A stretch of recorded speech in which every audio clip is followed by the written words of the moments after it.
Itinatag noong 1571 sa pamumuno ni Miguel Lopez de Legazpi, ang Intramuros ay itinayo gamit ang matitibay na bato at pinalilibutan ng makakapal na pader, mot, at ang mga balwarte upang maprotektahan laban sa paglusob ng mga dayuhan at mga lokal na nag-aalsa. Dito sa likod natin, dyan yung Arceros. Sa kabilang tawid naman, yun yung pupunta natin, Intramuros. Ito daan sa footbridge. Underpass pala to, footbridge to rin.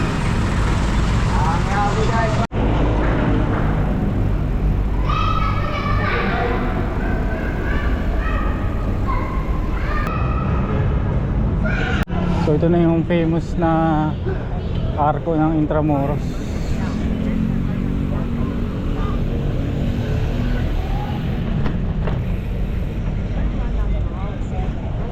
Di ba kumaliwa? Ang Baluarte de San Gabriel ay isa sa mga makasaysayang baluarte sa loob ng Intramuros na nagsilbing bahagi ng depensa ng lungsod noong panahon ng Kastila. Dito pala kita mo na yung mga ruins ng Manila, dito Intramuros.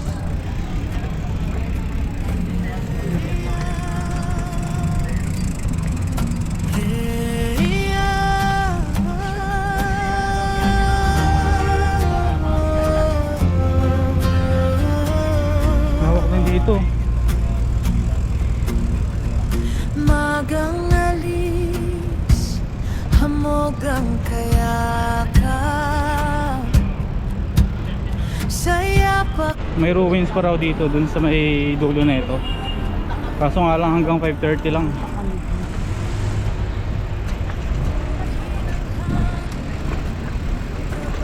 Dito yung babaan nung ano kanina, nung arko. Mahabang daan sa taas. Parang ginagawa nilang barricade ko. Tapos yung mga kalaban nandiyan, sila magtatago.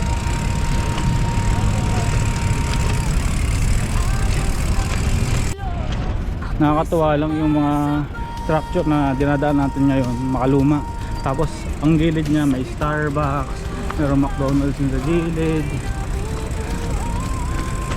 Parang mix of history tsaka modern society. Sa gilid natin yung Lyceum of the Philippines.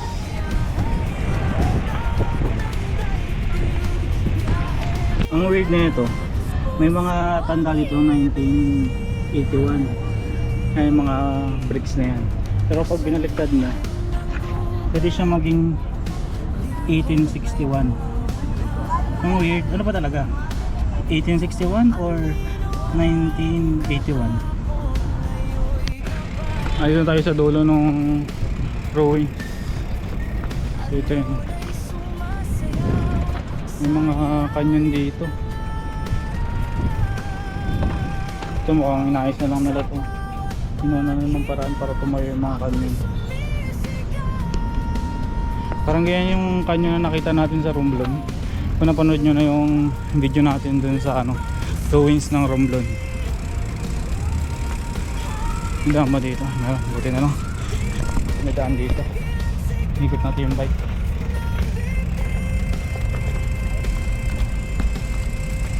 Ito mo ang ginagawa nila itong silipan. Kaya pahingaan. Ikot pa tayo. Hirap na may bit-bit na bike. Ito nga pa rin ang plaza na to . Ang gilid pala nito yung mapuwa na. Ayos.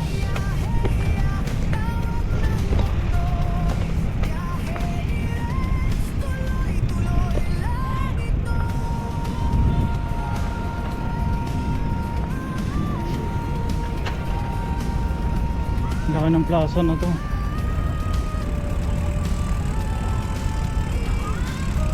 Sayang wala tayong dalang drone. Sarap sana magpalipad dito.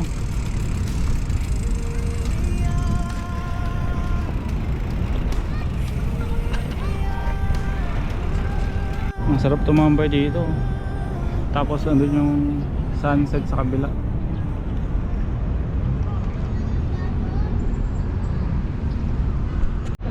Nakausap natin yung guard, sabi niya meron pa raw dun sa may kabila may San Andres, parang ko alam kung ruins yung meron doon. Pero sarado na rin hanggang alas 5 lang. Dito lang tayo tumambay hanggang mag sunset. Wala natin sunod yun. Ito yung sasabi ni Kuya Gard, meron pa hanggang doon, dire-diretso pa tong daan na to. Check natin kung hanggang saan tayo pwedeng makapunta. Buti na pagbigyan tayo. Ito na yung, hindi pa pala to, may isa pang dulo kasi may harang doon. Ito na yung San Andres. Pinagbigyan tayo, ikot lang daw tayo saglit, tapos lalabas na rin. Para malaki siyang plaza. Ito sa ilalim may ano, para may mga yan to, kulungan. May mga gate sa ilalim yun.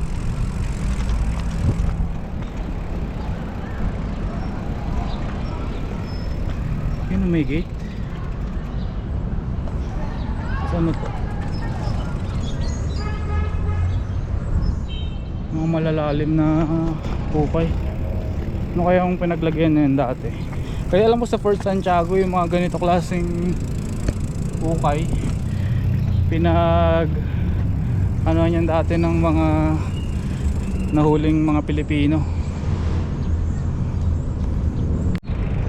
Ang lawak eh, oh.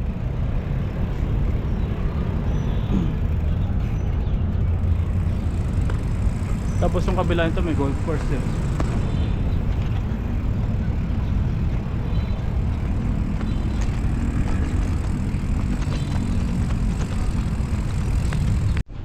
Susunod sa biyahe ni Renz.